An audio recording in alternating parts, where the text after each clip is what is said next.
හැමතැනම රවුම් ගහලා හොයාගෙන ආපු ඇඳුම අන්තිම මොහොතේ තවුල් කියලා හිතන කෙනෙක්ද ඔයා? ප්‍රසන්ටේෂන් එකක් කතාවක් කරන්න විනාඩි 10කට 15කට කලිනුත් ඇඳගෙන ඉන්න ඇඳුම් ගැන තැවෙනවා නම් ඔයා කරන්න ඉන්න වැඩේ අවුල් වෙයි නේද? මොකද උත්තරය? අද කතා කරමු මම සිතාරා කළුආරච්චි. මීට කලිනුත් මම මතක් කරා වේදිකාවක හෝ සභාවක කතිකයක් වෙනකොට මුළු ප්‍රේක්ෂකාගාරයේම අවධානය සම්පූර්ණයෙන්ම ඔබට ලැබෙනවයි කියලා. එතකොට සභාවේ ප්‍රධානියා ප්‍රමුඛයා විශේෂ පෞරුෂය තමයි ඔබ. හැමෝගේම අවධානය ලැබෙනකොට ඔබ කැපී පෙනෙන චරිතයක් ලෙස සභාවට පේන්න එපයි. එයට ඔබේ ඇඳුම් විලාසිතාවත් එකතු වුණාම ඔබේ පෞරුෂයට ගැළපෙන විලාසිතාවක් තෝරගත්තාම ඔබගෙන් ඇස් ඉවතට යන්නෙම නැහැ. ඔබ ස්මාර්ට් විදිහට පේනකොට කවුදාක බලන්න නේද? ඒ නිසා ඇඳුම් විලාසිතා ඔබේ පෞරුෂය ගොඩනංවා ගැනීමට සුදුසු විදිහට තෝරගන්න. ඒ ඔබට කරන්න පුළුවන්. ඒක කරන්නත් ඕනේ. මම මෙතනදී කතා කරන්නේ මීටත් වඩා ටිකක් වෙනස් දෙයක්. දැන් වැඩක් ඔබට යෙදිලා තියෙනකොට ඇඳුමක් සූදානම් කරගන්න අවසන් තත්පර උදා වෙනකම් ඉන්න එපා. ඒක අනුවන වැඩක්. ඇත්තටම මටත් එහෙම බොහෝ අත්දැකීම් තියෙනවා. ඒ නිසා අත්දැකීමෙන් කියන්නේ.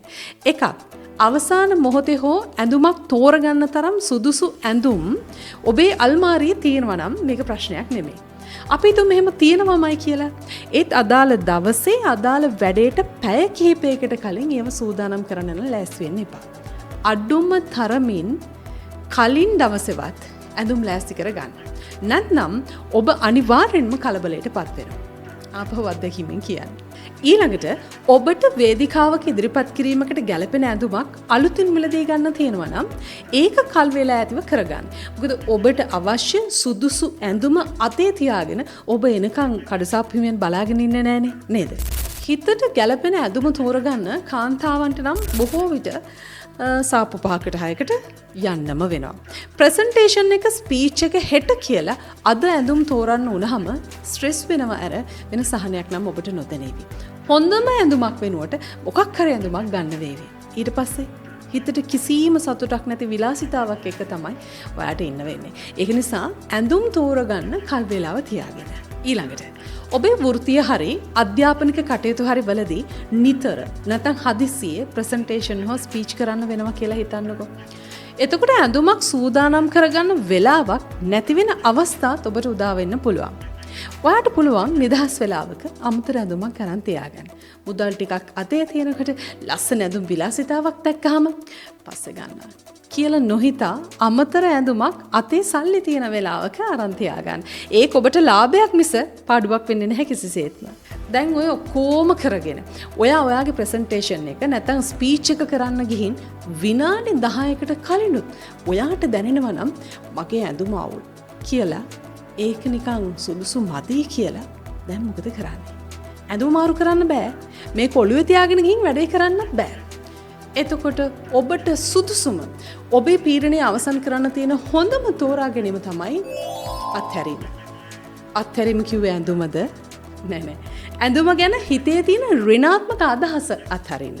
ප්‍රසන්ටේෂන් එකක් ස්පීච් එකක් කරන්න ලෑස්ති වෙලා ඉන්න අන්තිම විනාඩි 10 ඉතාම වැදගත් සහ තීරණාත්මකයි. ඔබේ සාර්ථකත්වයේ තීරණය වෙනවා මේ විනාඩි 10 ඵලදායී ලෙස භාවිත කිරීම එක්ක.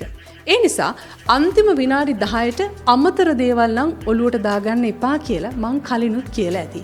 මේ ඇඳුම් විලාසිතා හැඟීමත් අන්න ඒ වගේ දෙයක්. හිතට සතුටු ඇඳුමක් නම් කොහොමත් ගැටලුවක් නැහැ.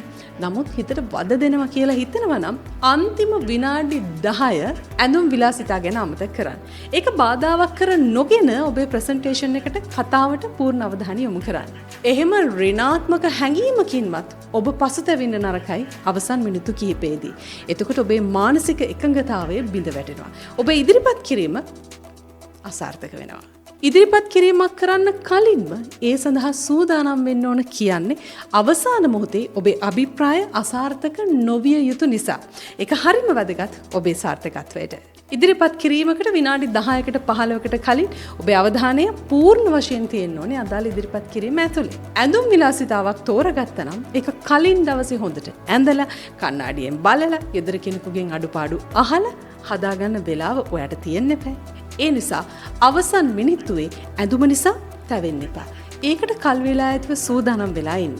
පොඩි හරි තැවීමක් වෙතොත් අත්හරින්. ඍණාත්මක හැඟීම්.